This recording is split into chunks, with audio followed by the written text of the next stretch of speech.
My wife called me her roommate on a date with another man, but forgot to hang up the phone. I recorded 7 minutes and showed up at the restaurant to play it all in front of him. I'm 27 years old.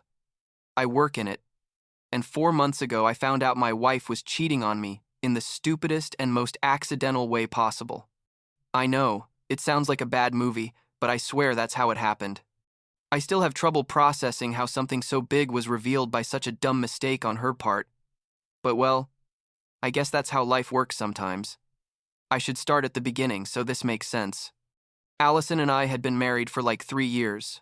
When this happened, we met in college. She was studying graphic design or something like that. She never finished the degree, to be honest. I graduated with a degree in computer engineering and got a decent job at a tech company downtown, the kind of job where you spend 8 hours in front of a computer, fixing problems people don't even understand they have. The pay was good. I'm not complaining, and it was enough to cover our apartment and expenses. Allison stopped working like a year after we got married.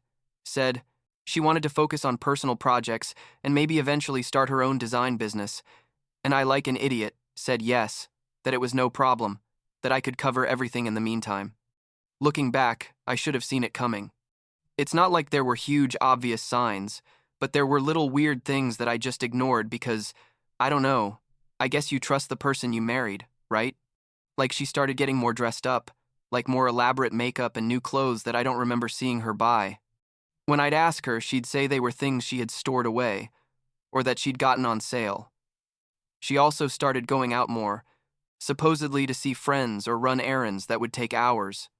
I'd come home from work tired and she was already home, so I never gave it much importance. Basically, I was the only one working, paying all the bills, and she had the whole day free to do whatever she wanted. The thing is, I trusted her completely, like an idiot. I crossed my mind that she could be doing something like that. I thought we had a normal relationship, that we were happy. Yeah, we had our fights like any couple, but nothing that made me think something was really wrong. She was always good at acting, I have to admit that. So we get to the day that changed everything. It was a normal Tuesday, like any other day of the week. I was at the office. I think it was like 12:30 or 1 in the afternoon, lunchtime. I was hungry and thinking about going down to buy something to eat when I decided to call Allison to see if she needed me to bring her anything on the way home after work. We made calls like that often, nothing out of the ordinary. She answered on the second or third ring, said hello really quick, like very curt, and then said, hold on a second. I heard background noise, people talking, soft music, and I thought she was at some cafe or restaurant. Then I heard a click, like she had hung up. But here comes the important part, the part that changed everything. The phone didn't disconnect. I don't know if her screen didn't respond right or if she pressed the wrong button, but the call stayed active. I was going to hang up, but then I heard her voice again, only now she sounded completely different. She was talking to someone else, with this flirty and playful voice that was definitely not the voice she used with me. She said something like, "Oh, sorry, that was my roommate," referring to me. Roommate? Seriously? We'd been married 3 years and I was her roommate now. I just sat there frozen at my desk with the phone glued to my ear. My heart started beating super fast, and I felt like someone had punched me in the stomach. I kept listening, and then I heard a man's voice. I couldn't make out what he was saying, but he sounded relaxed, like comfortable.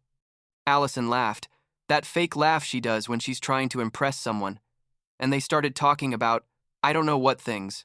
Food, wine, plans for, later. The conversation was clearly two people on a date, there was no doubt. I had the presence of mind. I don't know where it came from, honestly. To record the call. My phone has that function and I activated it immediately. I listened to everything, every single word. For 47 minutes, I sat there in my cubicle listening to my wife flirt with another guy. They talked about their lives, he asked her things about herself, she made up stories or told distorted versions of real things. At one point she said she was in the process of separating, that she was living with her husband, but only until she found her own place, that things were really bad between them. All lies, obviously, because that same morning we had breakfast together normal like always. The guy, I later found out his name was Justin, Seemed like a good man, actually. He had no idea she was married. He thought they were really separated. He asked her if she was sure she wanted to move forward with this, that he didn't want to get into trouble. And she assured him everything was fine. That I knew about the situation. That we were basically just roommates at that point. Every lie that came out of her mouth was like another knife in the back. I heard how they ordered more wine, how he paid the bill because she had supposedly forgotten her wallet, how they made plans to see each other again on Friday. 47 minutes of pure torture. When the call finally cut off, I think because she put the phone in her purse or something, I just sat there unable to move. Maxwell, a coworker who sits near me, asked if I was okay, because apparently I looked pale. I told him I didn't feel well, that I needed to leave early. I don't really remember how I got to the car, honestly. I was like on autopilot. I knew exactly where I was going because during the conversation, they mentioned the name of the place several times, a bistro downtown, like 15 minutes from my office. I drove there with my hands, shaking on the wheel. Part of me still couldn't believe what was happening, like I thought maybe I had misinterpreted something, but another part of me knew exactly what I had heard. I got to the bistro and saw them immediately through the windows. They were sitting at a table near the window, because of course, why not? She was wearing that blue dress I bought her for our anniversary last year, the one she supposedly loved because I had given it to her. He was a well-dressed guy, like suit and tie, probably worked in something corporate for the area. They looked like any normal couple on a date, laughing, holding hands on the table. I wanted to throw up. I walked into the restaurant and went straight to their table. Allison saw me first, and the look on her face was something I'll never forget. All the color drained from her face in a second. She literally turned white as paper. The guy, Justin, looked at me confused, not understanding what was happening. I stood next to the table and just said, "Hi, Allison. Enjoying your lunch?" My voice sounded strangely calm considering I was falling apart inside. She started stuttering, tried to say something about what was I doing there, that it was a surprise to see me, trying to act like this was something normal. Justin kept looking between the two of us, clearly lost. Then I took out my phone, and without saying anything else, I started playing the recording. The audio came out clear. You could hear her voice perfectly saying the roommate thing, the lies about our separation, everything. I put the volume loud enough for the two of them to hear, but not so loud as to cause a scene in the whole restaurant, although honestly at that moment I didn't care who else heard. Justin froze, listening. When it got to the part where she said we were separated, he looked at me and then looked at her. I told him directly, "I'm Samuel, her husband. Not her ex, not her roommate, her current husband. We live together. We sleep in the same bed. Every night, and I pay for everything while she has free time to do this." Justin got up from the table immediately, took out his wallet, left cash, enough to cover what they had consumed, I guess, and told me, "I'm sorry, man. I didn't know anything about this. She told me you guys were separated." And he left, just like that, walked out of the restaurant without looking back. Allison tried to follow him, but I blocked her path. Not physically. Like, I didn't touch her or anything. I just stood there and told her we need to talk. She changed tactics immediately. First, she tried to get angry, saying how dare I embarrass her like that this was my fault for being an absent husband, all the typical excuses that cheating people use. When she saw that wasn't working, she switched to the crying tactic, saying she was so sorry, that it had been a mistake, that nothing physical ever happened, more lies obviously. I just looked at her and thought, how could I have been so blind? I told her it was over, that I wanted a divorce, that this had no fix. She tried to negotiate, to promise she would change, to say we could go to couples therapy. I had already made my decision the moment I heard that call. I told her to go home, that I would come later to get my things. I left the restaurant without waiting for her answer and went straight back to the office. Maxwell covered for me, saying I had a family emergency. My boss didn't ask questions. I spent the rest of the afternoon at my desk making calls. First, I called the bank and canceled all the credit cards that were in my name, but that she used. I also put restrictions on our joint account so she couldn't make large withdrawals without my authorization. Then I called my phone company and removed her line from the family plan. All this I did in like 2 hours. I was in total survival mode. When I got to the apartment that night, she was there waiting for me. She tried everything. Seriously, everything. First more tears, then anger. Then she tried to seduce me, which literally disgusted me. I packed a suitcase with clothes and essential things while she followed me around the apartment, alternating between begging me to stay and yelling at me that I was overreacting, that all men are the same, that I was never home anyway. At one point, she said that if I left her, she was going to tell everyone that I had abused her, that she was going to destroy my life. That threat made me take out my phone and start recording again. I wanted to have proof of her threats just in case. I went to stay with my friend Shane, who lives like half an hour from there. I explained everything that had happened, and he let me sleep on his couch without asking questions. That first night, I didn't sleep at all. Literally, I stayed awake, staring at the ceiling, thinking about everything. About how there were signs I ignored. About how long this had been going on. About whether there was something I could have done differently.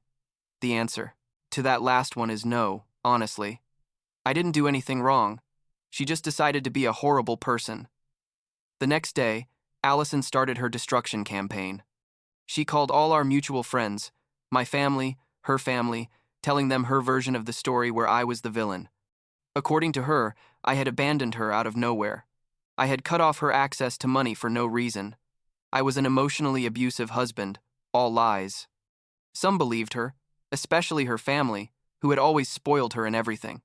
But most of my people knew me well enough to know her story didn't add up.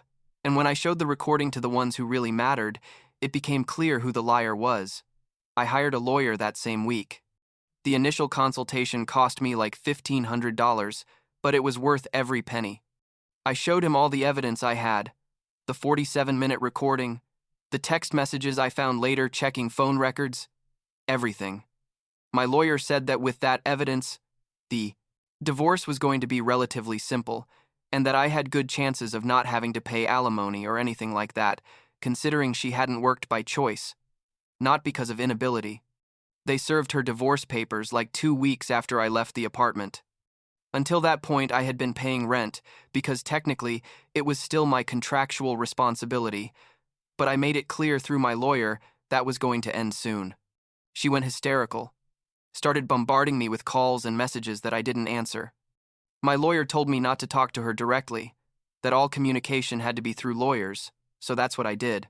Here comes the part where she really showed her true face.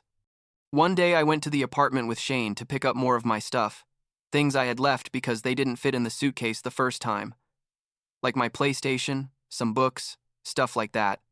When we got there, the apartment was a mess, clothes thrown everywhere, dirty dishes in the kitchen. She wasn't there. I guess she went out on purpose. I started packing my stuff, and then I saw that our joint account, the one I had put restrictions on, was empty. She had managed to convince the bank with some story that she needed the money for an emergency or something, and she had taken everything, like $4,000 that was there. That wasn't the worst part. While we were packing, we heard a noise outside on the balcony. We went out to look, and she was there. She had arrived while we were inside, and she was literally throwing my stuff off the balcony into the parking lot below. My clothes, my shoes, some books, everything flying through the air. We lived on a 3rd floor. Shane called the police immediately while I tried to stop her, not by touching her, just yelling at her to stop. The police arrived in like 10 minutes. And when they saw the scene, my stuff scattered all over the parking lot, Allison screaming like crazy, they asked me what had happened. I explained everything, showed them the lease contract that proved I lived there legally, showed them the divorce papers. Allison tried to tell them I had pushed her, that I had attacked her, pure lies. But here comes the part that saved me. The building has security cameras in the hallways. We asked the building manager to show the video to the police, and you could clearly see that I never touched her, that she was the one who started destroying my stuff. They didn't arrest her because technically they were my things, and she could do with them what she wanted according to one of the officers, which seemed ridiculous to me. But they did give her a warning that if she kept causing problems, they would have to intervene. We picked up everything we could from the parking lot. A lot of clothes were ruined.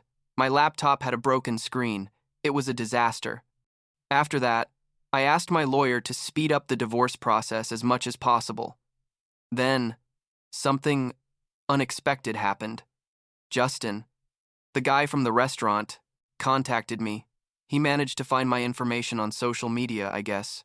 He sent me a message saying he was really sorry about all the trouble, that he had no idea about the real situation, and that if I needed him to testify or something for the divorce, he was willing to help. He told me that after I showed up at the restaurant, Allison had contacted him several times trying to resume the relationship, but he obviously told her no, that he didn't want anything with someone who lied like that.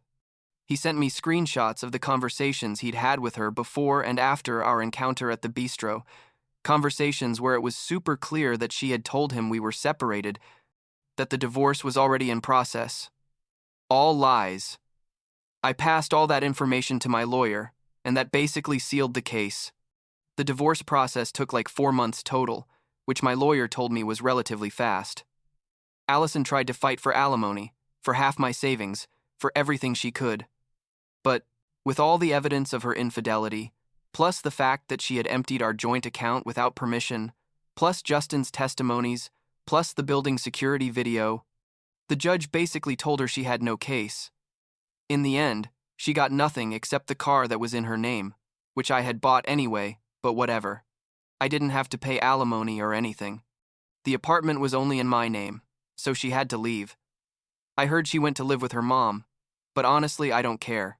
4 months after all that mess, I'm living in a new apartment, smaller but cheaper. I changed my phone number, blocked Allison and all her family on all my social media.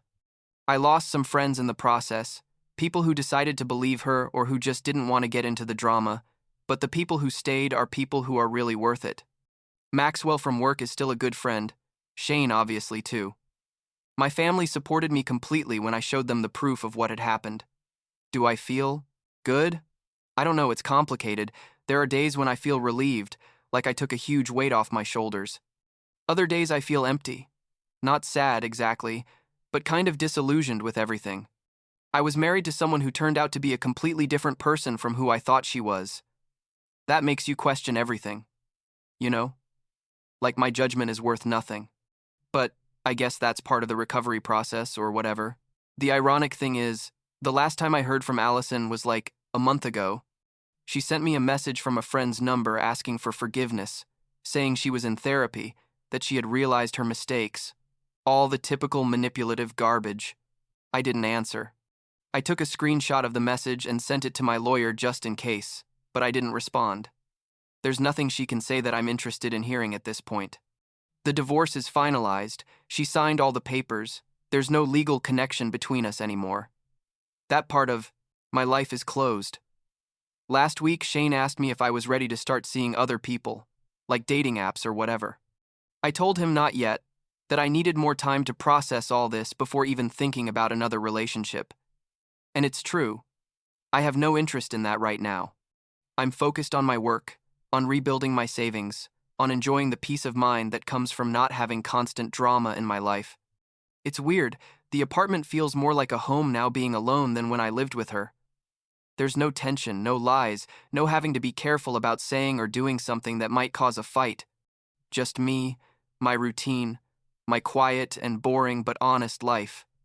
I guess in the end I learned that trusting people isn't bad, but ignoring warning signs is. And I learned that no matter how much you love someone, if that person doesn't respect you enough to be honest with you, then they're not worth it. I have no idea if I'll ever trust someone like that again, but for now I'm okay being just me, and that's enough.